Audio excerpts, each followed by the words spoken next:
And we're live. Hello, everybody, and welcome to Live Reality Games. And we're continuing our coverage for Survivor Angelica 2022. My name is Parker, and as always, I'm here with Nathan. Nathan, what's going on? I am great. We have the all-star panel here tonight. I am so excited for this.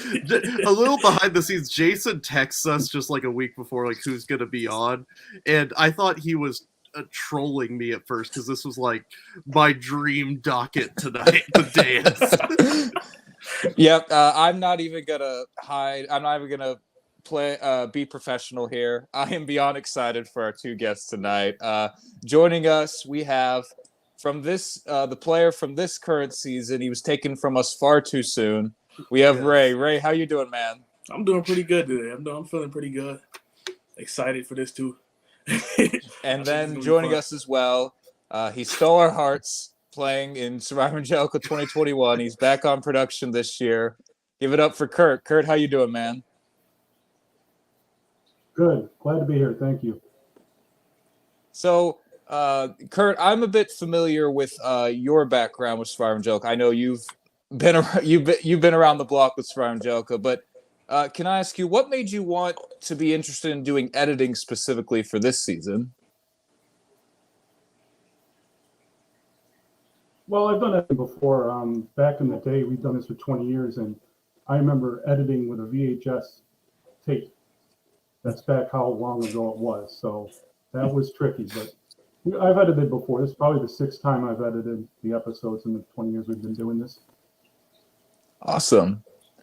And Ray, because I'm not as familiar with your Survivor Angelica background, are you? How did you come across Survivor Angelica? Are you a Survivor fan and you reached out for this, or is this just something that fell into your lap? It's more something that fell into my lap. I'm best friends with Taylor from last season. Oh, okay. So she was telling me how fun it was and how much of a good time it was. So I said I'll give it a try. It did end up being like one of the funnest times of my life. I didn't think you can make connections like that quick. Yeah, it feels so strong. Did you This goes back to like a live game classic where the friend of either a production member or a host or a previous player like turns out to be amazing. I remember a live game Parker and I worked on. The host, whenever anyone would back out, he'd just bring in some random family member or guy he knew, and that person would always either win or be like the fan favorite of the season. So I think you're falling in line with this trend here. So, Ray, could I ask you, what did you do to prepare not having a Survivor background? Did you watch any to get affiliated? Did you go to the gym? What did you do to prepare for this? I actually I watched the whole last season. Okay. Just to kind of see what was going on. I kind of already been in the gym doing stuff like that. I practice fasting because not eating for that long is kind of difficult. We got to pack crackers the whole time, so. Not the crackers. And have you since turned around on the Survivor thing? Is it something that interests you? It is. I'm definitely planning on doing more games. I got some lined up this year. I just can't say anything. Oh, interesting. Okay, don't get in trouble. We don't need to get kicked off now. And before we talk about the episode, Kurt, I want to turn to you because obviously last season wasn't your first time playing, but going back, you played last season, you're on production this year. What are the biggest differences you would say between the game you played in 2021 versus this season? Are there any huge differences that separate the two seasons in your opinion?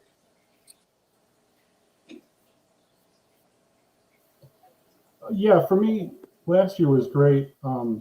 But this year, for some reason, everybody that played really wanted to play, and everybody that played has a huge knowledge of Survivor. So this year is sets apart where we sometimes we'll have 10 or 12 people that are really good fans, and a few people we have to coax. But now we get the fans coming out. So this year is exemplary. Is that every single person that played wanted to win, wanted to play, and is still talking about it. I do want to ask, Ray. Obviously, you were voted out earlier, unfortunately. Now, I would be remiss if I didn't ask this question. What was worse, getting voted out or eating the bugs? I think it had to be. Maybe it was getting voted out because the bugs, once you trick your brain to make it think it tastes like Triscuits, it got better, but it definitely did have my stomach feeling crazy. Do you even know what kind of bugs they were? Do you even know what bugs they were that you ate? Like mealworms and crickets. Oh God. Oh, How long did it take for your stomach to stop hurting after that? It took a while. It was like a couple hours. I was in that porta potty a couple times. And we happen to have the guy on right now who did a confessional in the porta potty. I was about to say, Kurt, I mean, you did a confession in the porta potty. Oh, that's where my best work happened. Oh my gosh. So let's see, Nathan, did you have any other questions for Kurt and Ray before we dive into episode 7? Not in particular. It might come along as we go through the episode. Okay. So we start off, obviously, we're recapping what happened with the Chaz vote. And one thing that I thought was pretty interesting, and this obviously went over my head watching it, the trial counsel, was we hear from, maybe it was Sarah Christina, one of the two, that they actually used hand signals while they were at the last tribal council. And there was a signal for, if they gave this signal, we're going to vote for Andrew. But if we give this signal, we're going to vote for Chaz. Nathan, have you ever seen that before? I feel like I've heard people in these games try to say a word at tribal council to give the alliance a clue of who to vote for, but I've never heard of hand signals. The only place I've heard of it are people who pre-gamed in other games, but in that scenario that I heard, they forgot their signals before the game even started. So someone's moving their arm this. Kurt, I want to come to you. Is this something that has, to your knowledge, has happened before, Angelica? I thought this was a pretty inventive strategy on the ladies' part. Yeah, it was the first time I've seen the hand signals. We've had contestants before cough once or twice before they go up to tribal, and one cough meant something and two coughs meant something, but the hand wasn't new for me. I would hope that the cough strategy has gone away after 2022. I think it needs something nowadays that it did in the past. Yep. But that was just that was incredibly inventive, and I have to give props to Sarah, Christina, and Ayla. That was very well done.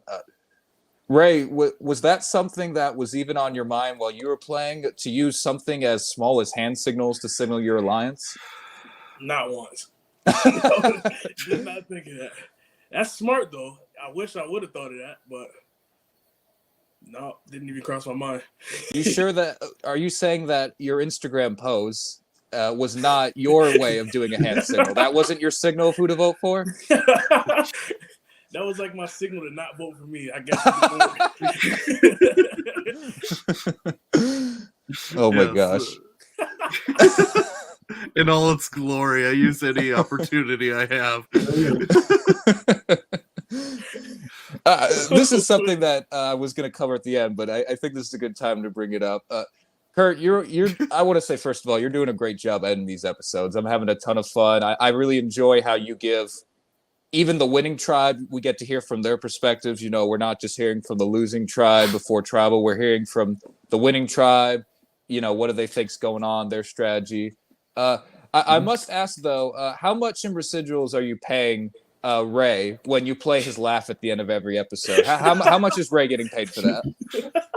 Well, the funny thing was that Jason Cernas asked after the Ray episode, can we have Ray in each episode? And I'm like, well, he's voted out. I don't do that. And you don't have a camera on Ray following him around the entire weekend. So I'm like, oh, maybe I'll just put a laugh in. And then somebody else, a couple of people had suggested that you need Ray's laugh in the episode. So, I went from there. Ray, did you have any idea that this was going to be starting at the end of the episodes? Were you told about this? No, not at all. I was watching it and I started laughing at my laugh at the end. You were like, oh, why? You were like, why is my disembodied voice closing the episode? I think it's a great touch. I think it's hilarious. But I had to bring that up because Kurt, I figured you were the right guy to ask about it as the editor. Yeah, and just hearing Ray's voice now brings me back the entire weekend. We had boom mics, and if it was 60, 70 yards away, we had a problem with the audio because you could still hear Ray laughing over the Ponderosa, or it wasn't even a challenge, and you could hear him laughing. I think he may have come across when we had the other team tribal book, you could hear him laughing in the background. I'm really hoping we get an episode in the future where Jason reads out the last vote for somebody and it's a devastating blindside. There's tears rolling down the face, and then as he says it, Ray is just laughing in the background. Unrelated to someone getting voted out, we just hear a laugh as someone's getting blindsided. I'll make that happen. Thank you. Yes, thank you. That's my suggestion. Thank you. Kurt, one thing you were talking about before we got on here that I thought was really interesting is this is the first year Surround Angelica's had 5 cameras. How has that process been for filming this most recent season with this upgraded equipment? It makes the editing easier and tougher. It's easier because there's great footage. It's tough because you have to sift through everything to get to the great footage. There's so much content here that when you talked about the other team that didn't even go to tribal getting interviews, is because their content was so good that I'm like, we can't leave this out. And that's a good problem to have. I mean, it could be the opposite where there's not enough footage, but you have so much footage that you can really go through, you know, what's good, what's going to impact the story, what's maybe a funny little moment. It's a good problem to have. Yeah, and I think it's also important to show the losing team what's going on with the winning team. So, because you take yourself out of the situation, you don't know what's going on across the street, across the other camp, across the other tribe. And it also makes the losing team feel worse about themselves, knowing that the other team's feeling so good about themselves.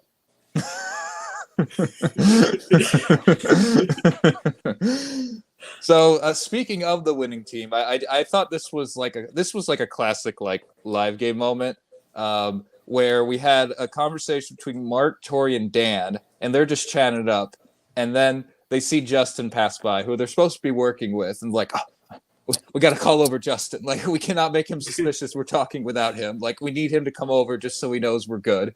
And he comes and joins. Like that. Nathan and I have played one of these games before. I can't tell you how many times you have to be very conscious of the fact of, even if it's someone you're not working with, if they see you talking, you need to have some excuse of what you're talking about. You need to be conscious of, all right, talk quieter so they don't hear what we're saying. If we're working with them, bring them in. Ray, was there any moment like that happened to you while you were out there where you were maybe having a conversation and somebody passed by and you're like, oh, come here. It was, I don't know. Maybe I just played it wrong, but I don't think so. It kind of, I was talking to anybody about anything almost. It was just, I was just chatting the whole time. I don't know. Yeah. Because of this conversation, though, we get, I think, the first quadruple confessional ever, and we get America's favorite boy band coming into play here. Of Dan and the Gangsters. Dan and the Gangsters. we do also hear there's like there's a throwaway line like later in a confessional from Ayla where she's like, I'm sorry that I'm young and don't get your Backstreet Boys references. I'm like, I think Ayla's more familiar with Dan and the Gangsters than she is with Backstreet Boys. Or New Kids on the Block. It wasn't bad. Sorry, it was New Kids on the Block. They're all the same. Kurt, that is something that, again, I like want to transition there. Sorry, go ahead. Go ahead. No, you go. Okay, I was just going to say, I was going to applaud you because that's something that I really like about Angelica. And I think this is something that CBS Survivor has recently started doing more, doing like little editing jokes, like, just in the show. But this is something that I think was even true last season, was there was some editing jokes here and there through the episodes. But I think there's been quite a few every episode, Kurt. Do these just come to you in the moment while you're ciphering through the footage? Yeah, because I've only had 1 or 2 cameras, and I don't know what the other crew is doing on the other side. So when I start to go through this footage, I'm seeing gold, and then I start to realize where could I place this so the continuity stays the same, and your boredom isn't there, because if you have a 5-minute interview, sometimes you lose focus. But the rapid fire talks that lead into each other in the continuity is what I really liked about this year, because everybody was saying something good, and you could actually go from one point to the other. There was a point where Andrew swore, and then he, apologized, and then I cut to Sarah, and she swears. It's a transition, stuff like that. It just, and it becomes gold, and I don't have to do. The only thing I have to do is split it together, splice it, and then see what happens. Kurt, in this pre-merge, who would you say, as the editor, is the confessional MVP? Who do you think gave the best confessionals? There's so many of them. It's Ray was great because all Ray had to do was laugh, and then there's this. It's all we were asking Ray, and he gave us a little bit more. But the maturation of seeing people start to get more comfortable is amazing to me, because right off the bat you have Tori, who just likes talking in the camera.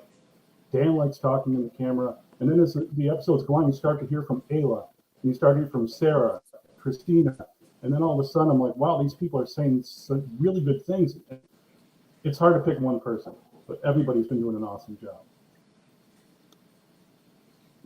I feel like this episode, Ayla kind of came into her own with her voice and confessional-wise. Like, before she was giving good confessionals, but I feel like this was kind of her culmination. Like Parker was referencing with the band references and all of that. I really enjoyed her commentary this week. Well, at one point she thought a propane tank was a trash can, so that was a highlight for us.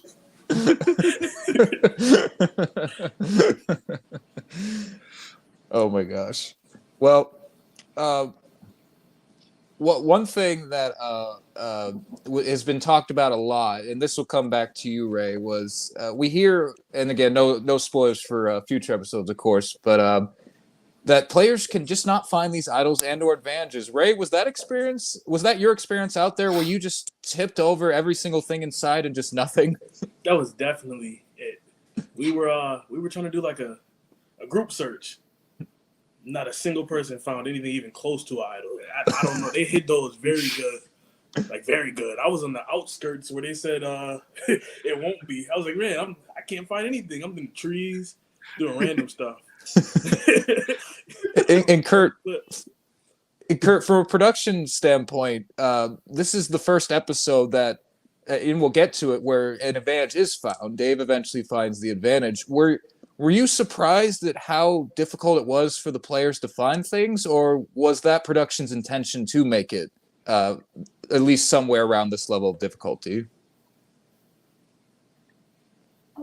No, we were surprised that they weren't found, or weren't. We've had a few more advantages that just didn't come to fruition. When we talk about this next challenge in this episode, there's one specific one that we can reference, but. Yeah, we were a little surprised that the idols weren't found. And in fact, Alyssa had such a hard time, I had to make 2 episodes out of her searching for it. I felt bad for Alyssa, because we see this is the second episode in a row where she's hitting herself over the head trying to figure out, what does this clue mean? Where's the advantage? And then Andrew's the one who finds the clue. He can't find either. And then eventually we cut to Dave, and I was like, oh, that's some more classic editing humor. It was funny, but I felt bad for them in that moment, certainly. Let's see. Nathan, was there? It was tough for her. Yeah. Nathan, was there anything else that you noticed from the episode before we get to the challenge? I love Dave just casually roasting Chaz as Chaz is getting voted out. Dave is just like, yeah, Chaz, he voted himself out. That's terrible. I love Dave because he's so nice most of the time, but every once in a while he just gets into confessional and just roasts someone randomly. Yeah, we learned last week about his line for Sarah that didn't make the cut. Yeah. It's just very classic. Ray, that's something that was kind of we didn't talk about a lot in the last week's podcast when Chaz got voted out, but Chaz actually was the only person who didn't vote you out, the round you went out, was obviously, I'm sure you found out after the game, but were you surprised upon hearing that Chaz was the only one who was voting with you? Did you think that Chaz had your back as much as he ended up having it? I did feel like Chaz was completely on my side, and I felt like after that first round that we voted Chaz out, when he came back, I realized that was going to be my strongest ally, actually. So I did end up realizing that, but I didn't think that he would be my only ally at the time. Right. Ray, if I remember correctly, it seemed like you didn't want to vote him out in episode 1, despite the fact that he's asking to be voted out. Could you go into that? Yeah, basically, he was, as we were like filling up the balloons and doing like little stuff, it just seemed like he had a lot of knowledge of the game. And I figured that would come in handy as far as in the beginning of the game. You know, we got to come together as a team for the next couple challenges. So I was like, we might need him to win challenges so we're not losing every single thing, which we actually end up doing, losing everything. Ray, I want to give you the chance. Go ahead, Nathan. On that note, real quick. Okay, episode 1 has no elimination. Am I right? Or was there an elimination in episode Chaz. 1? Okay, so I didn't know if there's no elimination in episode 1. So we're on episode 7. This one tribe has lost 6 out of 7 immunity challenges. It's really jarring seeing the men on the other tribe, like Dan and the gangsters or whatever, and how these guys have gone to 1 tribal council out of 7 eliminations. It didn't really occur to me till this round. It was rough for Bennu. I don't know. That's like the haunted tribe.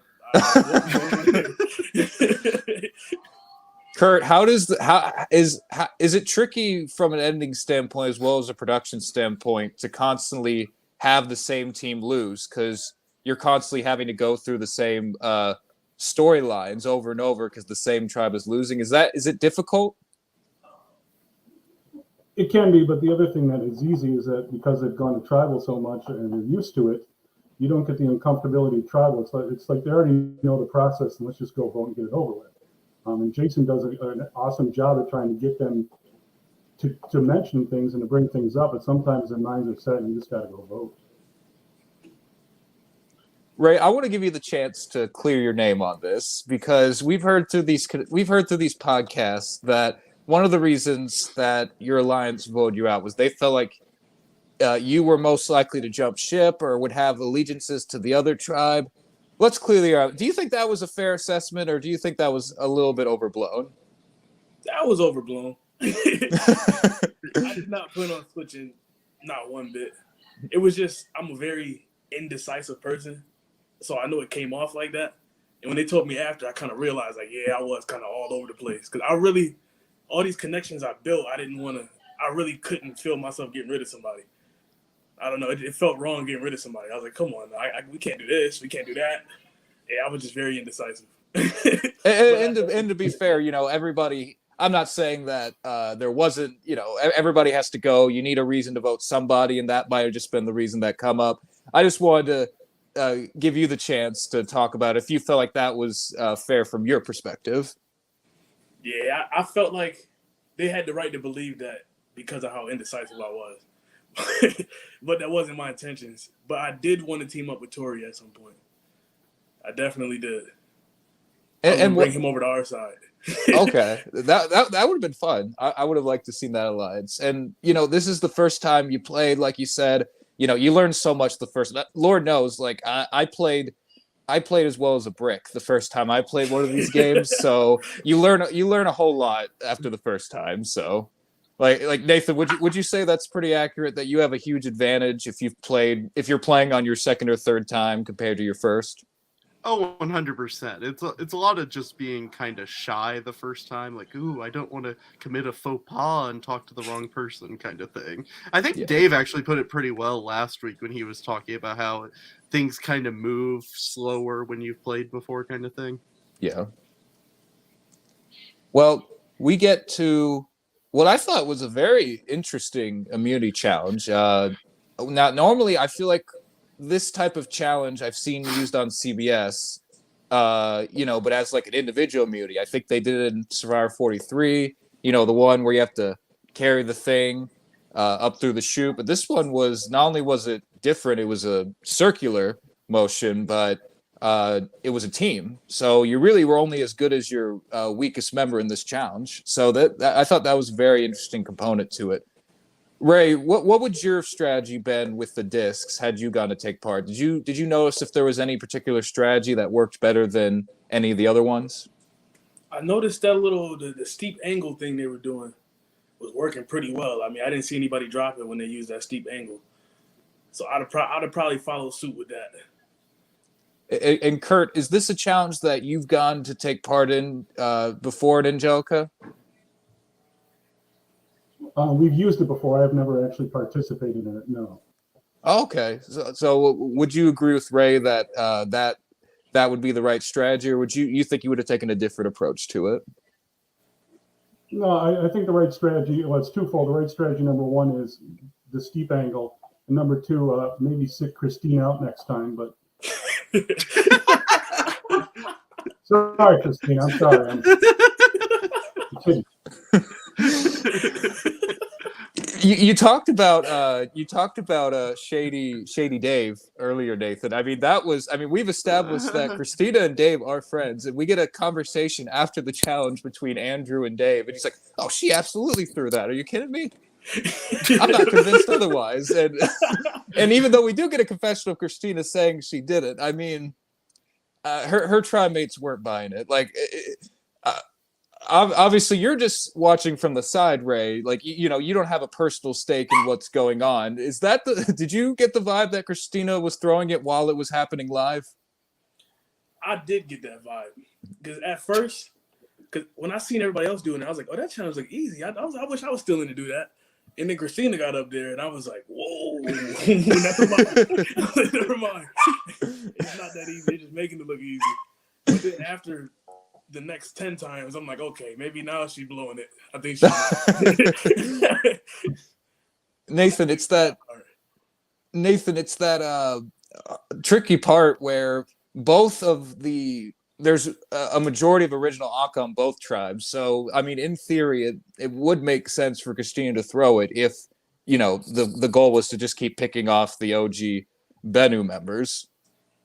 I feel like this challenge is really the kind of thing where there's almost no learning curve to it. I feel like if you aren't if you're immediately terrible at this challenge, I don't think there's much helping you. It's kind of like that challenge that like Malcolm went out in, where you're like holding that ball between the sticks. Oh, yeah. Like, you either have shaky hands or you don't.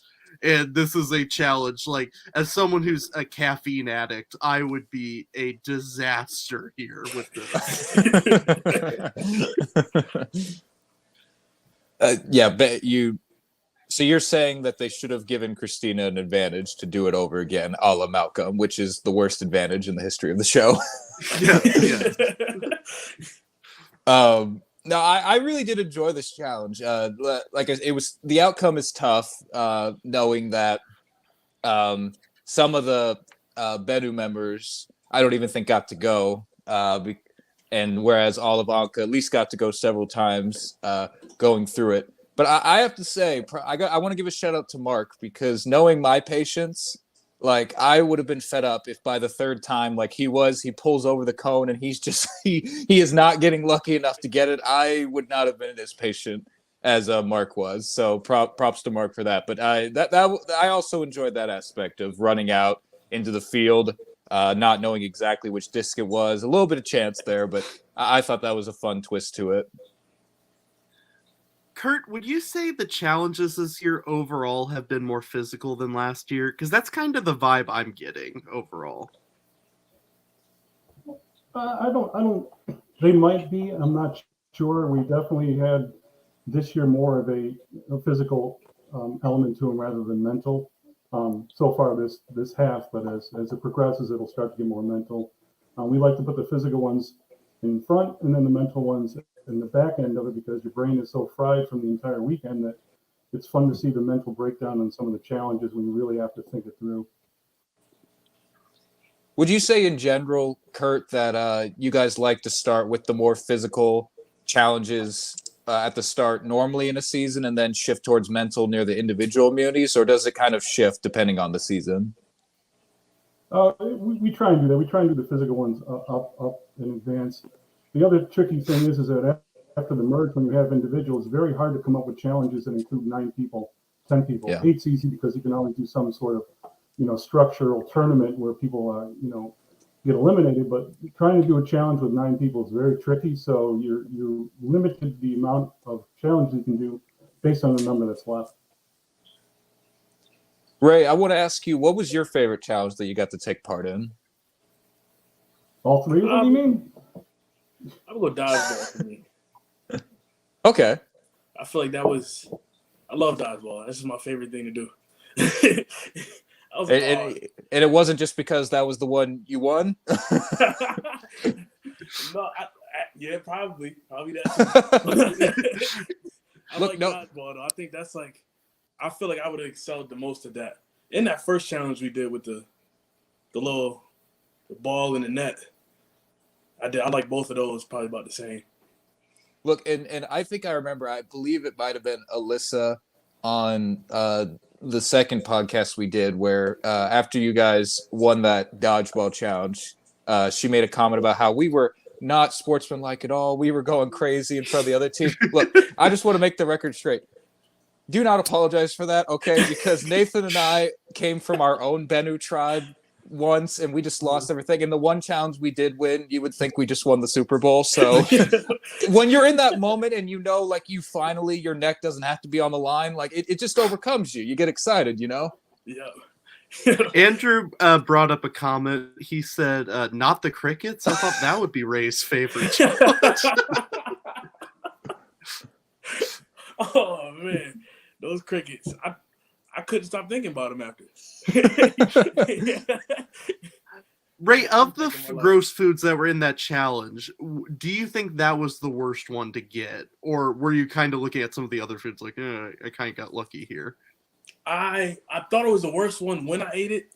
And then after I started to think about it, I was like, maybe not. Because I think the onion was I agree. Absolutely terrible. I couldn't do that. The sardines that Andrew had to eat I couldn't do that. I think those 2 was the 2 that I said, all right, I'd rather take bugs over those 2. But everything else I seemed like it was pretty good, like a pickle, cracker with like some sauce on it. I think the onion is objectively the worst because it causes physical pain. Like, it's not just gross. It causes anguish to you as you're eating it. I would have cried eating it. Yes, exactly. Kurt, where do you weigh in on the gross food eating this season? Would you agree that the onions are the worst, or would you give it to the bugs? I'd probably give it to the bugs just for the fact that the texture would kill me. Onions are okay and mark down that onion pretty good, but I think the bugs would throw me off the most. Well, Mark ate that thing like an apple. I was like, I props to him. I would not have done that. I would have needed some utensils. Give me a knife, give me a fork. Like let's cut this into pieces here. I think he made a statement with that. He did. I think he was trying. He was so happy with that. He actually changed the card to show him a picture of him with the onion. It's great. He was doing the Alyssa strategy of trying to intimidate the other tribe, by taking the biggest bite. And it worked for him. I think he was sending a statement. I think you're right, Ray. I think he did because I got it. I was like, wow. This guy's a threat.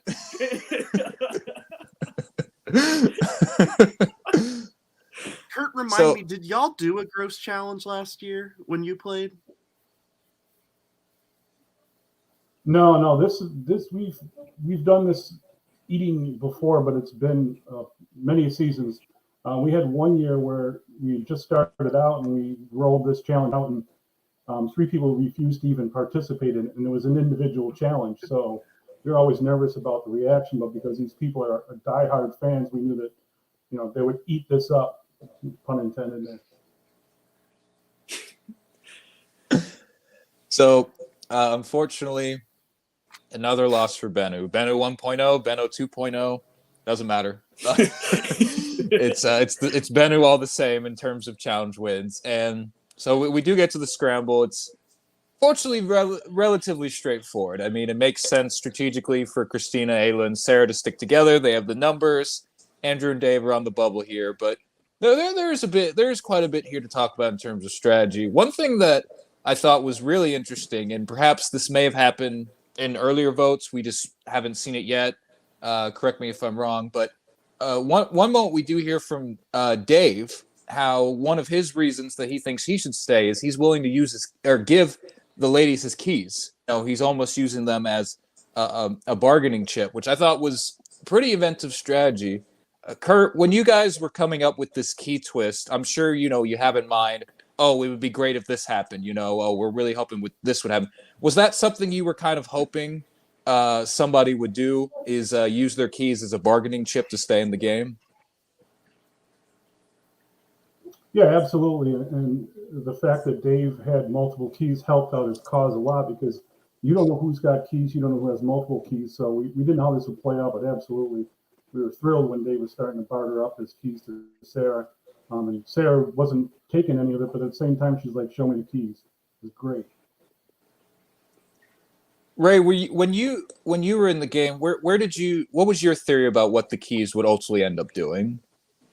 I felt like the keys were to open something, so I just didn't. Nobody knew what. It was and I'm curious because as someone who you did watch a little bit to prepare for this season, but not only are you still relatively new to the normal Survivor game, now they're throwing a whole new twist on top of it, like this key element. Like, was that something that you were trying? Was the keys often on your mind when you were talking to people, or is that just hey, this will come when we get to it type of thing?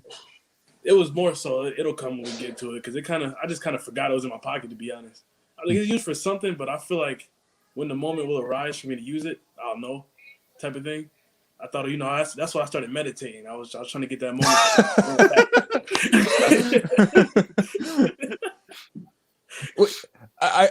In hindsight, I asked you about your relationship with Chaz earlier, if you knew that he trusts you that much. I mean, Chaz was literally trying to meditate with you in that scene, so I should have known from that point that you guys were best buddies. Yo, from that moment I knew.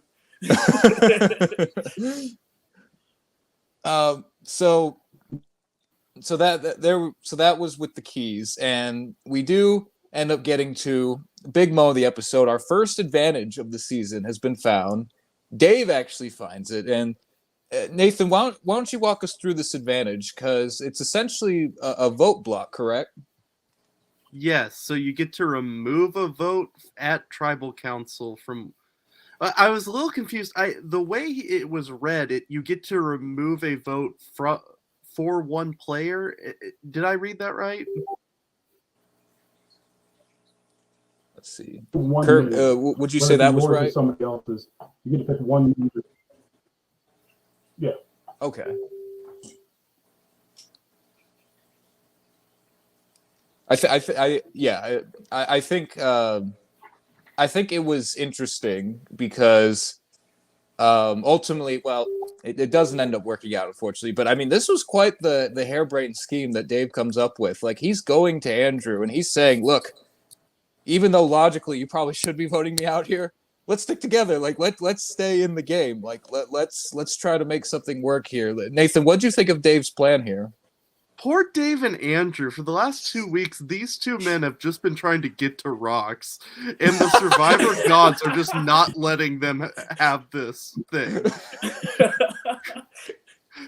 Each time they're like all hyped and jazzed up, like we're going to war, we're going to war, we're going to war, and either Chaz or an advantage just does not quite work out for them.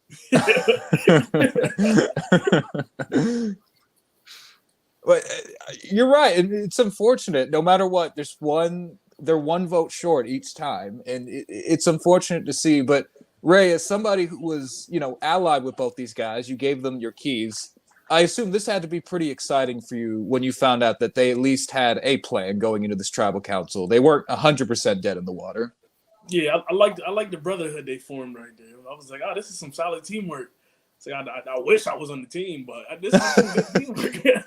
I could have been there with y'all. I did like that part of it though. That was good to me. I was like, this is. I'm glad they stuck together still, even though Alyssa got traded to the other team, and Ashley. But my original tribe, I was ready to die for them. I mean, you basically did in dodgeball. You were like sacrificing your well-being for the sake of the tribe. I didn't think I was gonna be as mobile because I was actually playing that game off like a sprained ankle that I sprained like the week before. Oh, Oh shit. wow. That was gonna get me voted out actually. I was like, watch me just start limping through all this and just get injured. I was like, I can't do that. Did that have an impact in any of the other challenges, do you think, your ankle, or is it really just the dodgeball? That first challenge was like kind of me testing out how I could actually put pressure on it. So it's kind of like a trial and error. I feel like I could have did way better if I actually trusted it. But after that, I started to trust my ankle. I was like, it's going to get me through this. I know it is. It did until the end. It started hurting after I got voted out. So. The adrenaline finally wore off. Yeah. I feel like when you're in the game, you're just so gung-ho, got to win challenges, got to survive the vote, whatever. The adrenaline kind of takes you through it. Then when it, all settles down finally, then ouch, your body's finally telling you don't do that again. Yeah. Kurt, I thought this was a really interesting use of an advantage from a production standpoint because Dave easily could have just used this to screw over Andrew if he wanted to. He could have tried to get the ladies to vote out Andrew, but he used it in an offensive way rather than a defensive way. Yeah, and I think that was probably his only choice was to do that. He knew that his days were numbered, and he had to use it some way, and that was probably the best move he could do at that point. I agree, and you, like you allude to, Ray, it's cool to see these alliances and these not even just alliances, just these bonds form in such a short amount of time. Like before this game, almost everybody is a stranger. Some people may know each other beforehand, but you really do bond with people when you take away the phones, take away the outside distractions, and all you have is really just getting to know people. So I felt the loyalty was obviously from an alliance standpoint, but also just from them bonding with each other and becoming friends. So, sorry, go ahead, Ray. Oh, yeah, I was about to say, it definitely happened quicker than I assumed it would. Like, I already felt the bond after, like, the first challenge. So, well, we got to get together now and figure this out. Even though Chaz was giving us, like, a freebie, we felt like we needed to start building something so that this doesn't happen again. We can't lose again. Ray, on this topic, you alluded to earlier that you were definitely wanting, in either a swap or a merge, wanting to align with Tori. I'm curious, who from the other tribe were you sizing up? Was there anybody else on the other tribe who you're like, oh, I want to work with them if I can? And vice versa, who were the people who you're like, this person's a threat. I want to take them out if I get the chance? As far as the other tribe, I figured I could fill them out because I haven't really talked to them like that until then. But I knew from the beginning of the game I wanted to have an alliance with Tori and Justin. I knew Justin was a threat. Why Justin? Because I knew he played in games before, so I was like, okay. I kind of know that he knows what he's doing. So either I wanted to be on his side, or he was the first one I was getting out, type of thing. I just had to figure out which way I wanted to do that. I just didn't get far enough to do it. Either I'm about to be this guy, I'm about to be this guy's best friend, or he's number one on my hit list. So we do get to the tribal council, and one thing that I think is always fun to ask people who edit these shows, Kurt, is you get to pick from the voting confessionals. Sometimes you get a very straightforward, just, hey, nothing personal, this is just what's got to be done. But then sometimes you get Ayla from last week, who is throwing shade at the people she's voting for. What have been some of your favorite voting confessionals so far, Kurt, this season? Well, Justin and Dave searching the entire area for the Unity idol was probably the best moments. I didn't even have to say anything. It's, Dave, poor Dave. I mean, we would have never hidden an idol right there, but he was convinced we did. And in general, if there's any good content, we leave it in. We always hold back everybody's vote for the tension, so you don't know who everybody's voting for. So if somebody has something nice to say, we generally won't put that up. We'll put the shade that people throw as drama and intrigue to the ultimate vote. Kurt, do you think the confessionals in these future episodes are going to get more savage, or do you think people are going to play coy in the voting confessionals coming up? What can you tease about that? It's going to get. It's not going to be cutthroat, but it's going to be close to it. You'll start to see a few fireworks being thrown. Awesome. Nathan, we get Dave plays his advantage. We sit down. Jason explains what it does. We go through the votes. It ties 2-2, and then the ball drops. We learn that the advantage does not carry over through a revote. The question I had with this was, did Dave know that was the case with this advantage? Did you figure that out? He wasn't sure, but like he said, whether it was a carryover or not, it was his only move. And generally with these advantages, they usually don't carry over. The only thing that ever carries over is an immunity idol, or if you want to challenge immunity. Usually any advantage like that's only a one-time thing.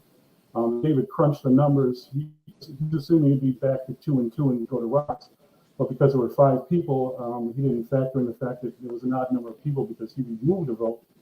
And then when it came back, there's an odd number of people. It wouldn't have been a tie 3 anyway.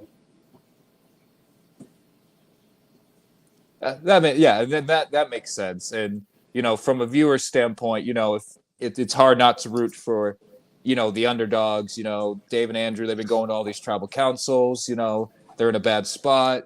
This is their one shot, and it just wasn't enough, unfortunately. That's the way the cookie crumbles sometimes. It just doesn't go your way. Survivor's a lot of skill, but there's also a lot of luck. And unfortunately, because I gotta say, Dave, he was in a great spot, in his original tribe, but this swap just did not cut it out for him, Nathan. No, I was really disappointed. I was really enjoying Dave. He was starting to throw a little more shade in confessionals as he went along. Very dry sense of humor, and I appreciated that. I also just feel like he would do well if he made the merge in all likelihood. So I feel like we kind of, similar to last season with Alyssa, I feel like we kind of missed out here. I don't know if it's the merge next week, but I feel like we're pretty close to it, if not. So I feel like he kind of got sniped there. Alyssa's a great comparison because that's how I felt watching last season, was just right on the bubble of the merge. Who knows what can happen if he was able to get in there? Because I don't know what's going to happen. We'll find out very soon, but I don't think this original Anka is very united. I will not be surprised if they stick together for a few votes, but Nathan, there's cracks upon cracks in this group. Okay, speaking of Alyssa, I actually wanted to bring this up. I forgot about this as I was watching. There's a super ominous confessional midway through the episode, right before the challenge, where Alyssa says, I think it's the merge next week. I just really hope I don't get voted out right before the merge again. That'd be the worst thing in the world. And in my head, I'm just thinking Kurt's editing this, and this would be the most morbid confessional to leave in the episode. That's what happens. So that's when I started to get nervous here.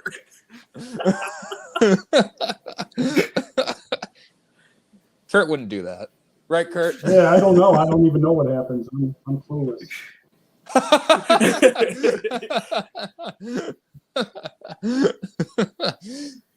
Well, unfortunately here, the vote does tie. We go to the revote. 2-1 vote once again.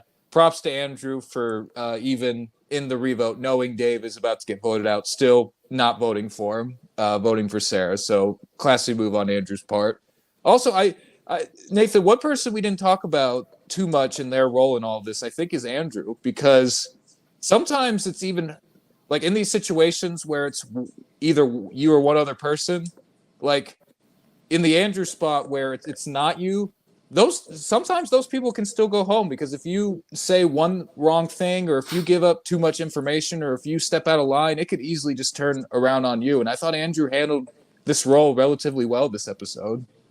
I felt so much for Andrew this episode. Andrew, you could just see on his face, was going through so many like stages of grief, and you could see that he was aging by the minute, just going through all of this. And I totally related to this dilemma, because when you know for a fact you're going home, it's this constant debate of, should I actually try to stop these people from throwing me in the fire, or should I just run around like a crazy person and try to find advantages? Right. And you can tell throughout the episode he's like pacing back and forth, deciding which one he wants to do. And neither one's necessarily right or wrong. Ray, do you think Andrew took the right approach, being the guy who's going to stay but can easily screw this up and get sent home? Did you think he took the right approach with just keeping his head in the sand? Did you think that was the right move for him? I did think that was the right move for him. As I was watching it, actually, he was making me stressed when I was watching it. Like, I was getting stressed for him. I was like, man, like he got to get out of this. I'm watching the movie. I did feel for him, and I really felt like he handled that exactly how he should have.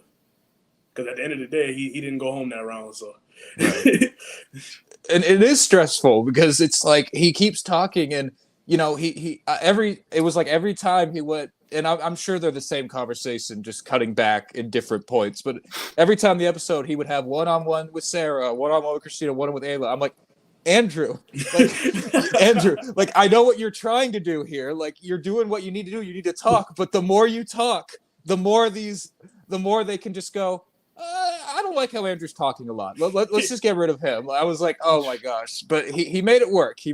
I was very happy for him that he didn't manage to overplay his hand here. So props to Andrew for that, because it's a tough spot. Like, I've often found that, like, in these situations, yeah, obviously the bottom of the tribe is very bad to be in, but it's just as bad to be second to the bottom, because you really can't plan for long term in that standpoint. It's just, if you're the backup vote, you can't really plan long term. You just have to like twiddle your thumbs and hope that it's not me this week if I'm the backup vote. And that's the position Andrew found himself in.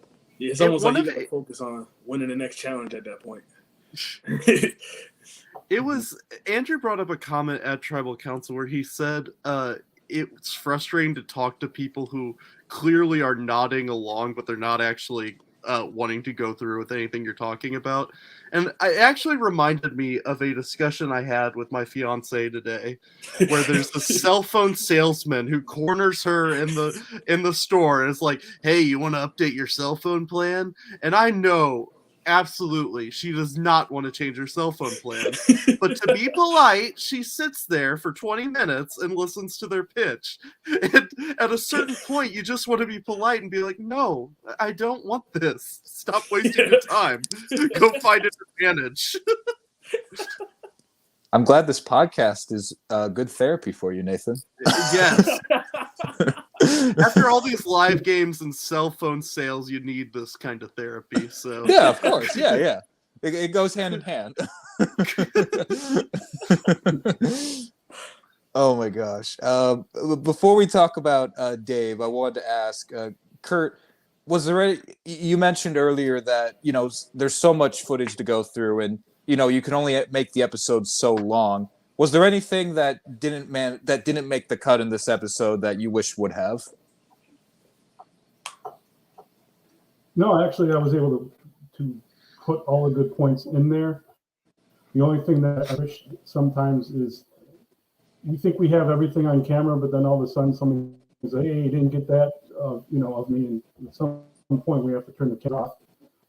But everything that I think I wanted to convey was there. I would have liked to got a little more footage of Ray putting his stuff in the Ponderosa and having some food, but it didn't make any sense in the episode.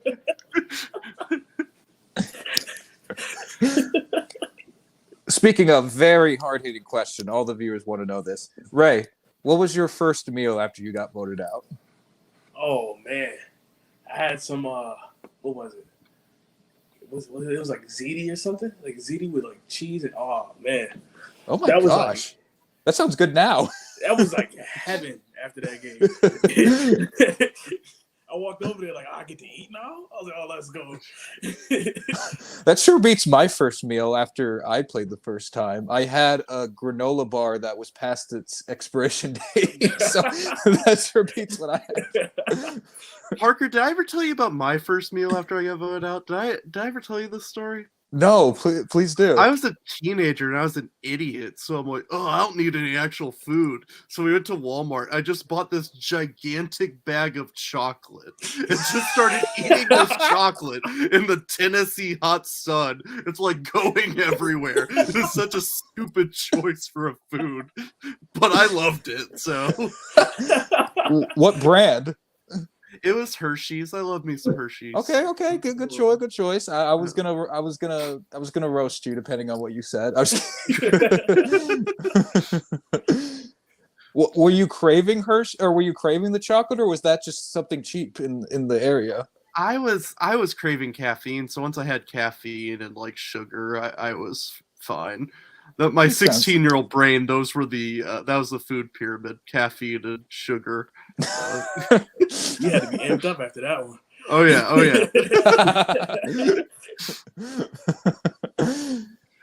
So we unfortunately say goodbye to Dave, and well, I want to go around the panel, but well, Nathan, you kind of talked about Dave a little bit ago, so I want to talk about him.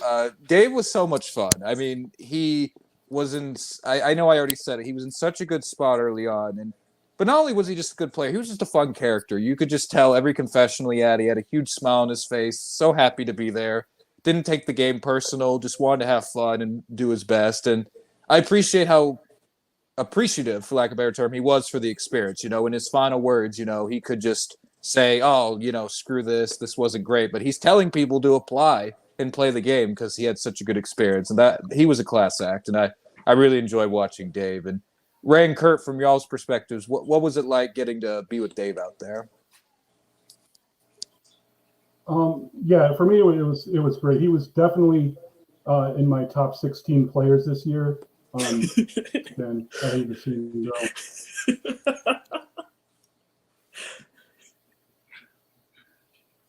And what about you, Ray? How was your experience with Dave? I love Dave. He was one of my favorites from the jump. Me and Dave kind of hit it off. Like first things first, like in the parking lot before. I knew Dave was he had the energy and the vibe coming from that. He wanted to be there and he loved every second there. I kind of felt that from him at all times. So almost his energy almost made it more confident for me being in my first game. I was like, okay, so this is he's showing me that he knows this is gonna be fun. So I know this is gonna be fun now. So I think Dave actually he changed the game for me. He made it more fun for me. I definitely did love Dave in that game. I hated to see him go early like that. Mm-hmm. Let's see, Nathan. We're coming up now, and it's 7 original Anka, 3 original Bennu. Let's go through some of our where does the game go from here? Well, my current prediction is that the gangsters, there's a new twist where 4 people can win individual immunity, and they all just keep winning immunity throughout the whole game. That's my current running theory. An immunity necklace multiplier, if you will. Yeah, but it's not like a multiplier. It's just a giant immunity necklace that fits 4 people. Oh, and they all it's like those T-shirts that fit 2 people. It just all of them have to wear it. It's an innovation. Shoulder to shoulder. But in all seriousness, this is and obviously, we do not know if it's going to merge next episode or if the episode after that, but the merge is assumingly on the horizon. There's a lot of ways this can go. I will say, I think the people in the best spot, just as of now, I would have to say would be Really anybody in that Anka tribe who has ties to both of the two alliances going on. And, when I think that, I would think Justin. I think Christina has a few things going on with quite a few people. Those two especially, because Justin, he's kind of working with the guys on the current tribe he's on, but also he wants to get back up with Christina. I think, Nathan, would you say that's fair? I think those two have the most leeway in terms of who they could work with. Yeah, it's so lopsided at this point. I mean, original tribe-wise, it's 7-3 currently. So I feel like this big group has to disband sooner rather than later. Yeah. And that's why I'm not quite comfortable saying it, of course, just because of how the numbers are falling, because we could go into the merge and buy Andrew, buy Alyssa, buy Ashley, and then we're just Anka. But you would think in these situations in Survivor history, it normally helps to be down in numbers in a way, because you're not intimidating anymore to the opposition. Like, you're almost just seen as a number that can be scooped up. And I assume that's how Andrew's going to play it. I would assume Ashley and Alyssa will as well. They're both smart players, but it could easily backfire on them. But I would think that they would be appealing numbers at this point, especially if you're not keen on an Anka Final 7, which, I mean, I don't even think all of them want that. I think some of them may want that, but given by their confessionals, I don't think like Ayla wants that. I don't think Sarah wants that. I know Justin probably doesn't want that. So it's very interesting. Like, if this tribe went to more tribals earlier on, maybe they would have been able to work through some of this, but because they've just been safe for so long, they haven't really had to betray each other yet. But almost like the family reunion, like once they get back together, it's going to be explosive. At least that's my prediction. Are the Parker Barnett family reunions especially explosive? I may or may not be speaking from experience, but I don't know what your point is. I do worry for Andrew that it kind of similar to last year, how Kurt kind of left as like the sacrificial lamb. Don't like remind right me. after the merge. Yeah, we're still recovering. But like I'm worried that Andrew could be in a similar spot there, just because he's so obviously athletic. Yeah. So I do worry for that he might be the not consent. I guess consensus vote right after the merge. Like, we don't want to betray each other quite yet. Oh yeah, I agree. Like, it just like I was saying earlier, like this could easily go. They could stick together for one, maybe two vote. The original Anka and hey, Andrew, he's a physical guy. He's a big guy. Let's just knock that out right away. That's typically what we see in these merge boots. Kurt was a challenge beast last season, so they had to get rid of him when they did. And I think Andrew may fall upon the same fate.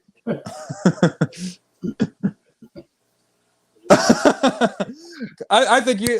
What are you saying, Kurt? I think you were a challenge beast. No, it wasn't a challenge. But I will show you, the funny thing is that Taylor and Amy decided to give me a mug. They put everybody that voted for me last year a mug. So I found that really cool. That's so good. And that water tastes horrible in that mug. Does it taste like sour grapes?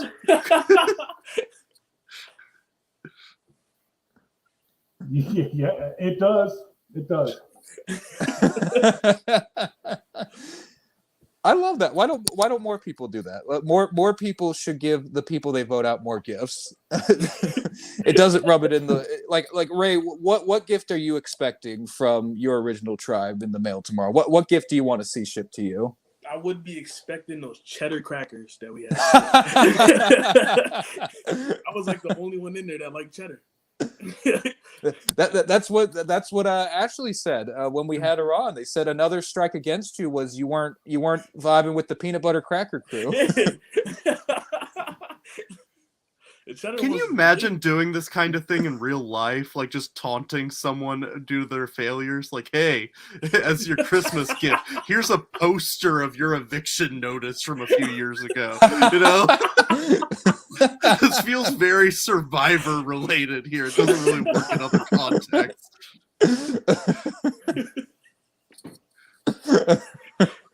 Oh man. Nowhere else would it make sense other than Survivor, and arguably I'm kind of jealous. I don't have a mug. Like I'm kind of jealous. I wish somebody sent me a mug, and instead I just got a. It's nothing personal. Voting confessional from all. It's just the game. Which is the most generic thing to say. Which even when it's true, because sometimes you really do feel that way. That's all I got. It's just a game. Which is why I had to ask Kurt earlier about the future voting confessional. So I'm definitely excited for the more savage ones to come, because that's something that's missing from current Survivor, and I do appreciate that these live games can supply us with savagery, for lack of a better term, in the gameplay. Nathan, did you have any other questions for Ray and Kurt about this episode in particular? Ray, who did you have the most fun with in the pre-jury hangout, like during the game? Who did I have the most fun with? Who was I talking to the most? Probably Chrissy. Oh yeah. Yeah. Okay. Definitely Chrissy. After she got over the emotion, she was upbeat, fun, energetic. Ray, who we asked pretty much all your other tribe members about this. Who were you hoping would come back in the comeback of the three competing? Of the three competing, I was really hoping Chrissy would have. Okay. As much as I wanted Chaz to come back because I felt like he left in the wrong way. But I secretly, deep down, I wanted Chrissy to come back to kind of redeem from the previous episode. I was like, well, this would be a great comeback story right here. So right. Them two. Well, that's all the questions I had. Ray, Kurt, was there anything else you guys wanted to add before we start signing off? I don't think so. Good. It's a lot of fun. Yes, absolutely. Well, once again, I had a blast. I have not stopped smiling for the last hour. So, Ray, Kurt, thank you guys so much for joining us. This was a ton of fun. We will be back next week with another recap of the next episode of Survivor Angelica. We're getting down to it. Final 10. I'm enjoying the season. Nathan, anything else? I'm hoping it's merged next week, but it would also be kind of funny if Andrew somehow went to like 7 different tribal councils before the merge. So I'm a little bit torn, but I'm hoping merge. I'll plant my flag there. Why do you want our boy to be so stressed? You're trying to stress poor Andrew out. You saw him all through this episode. He looked like he'd aged 10 years. Yeah.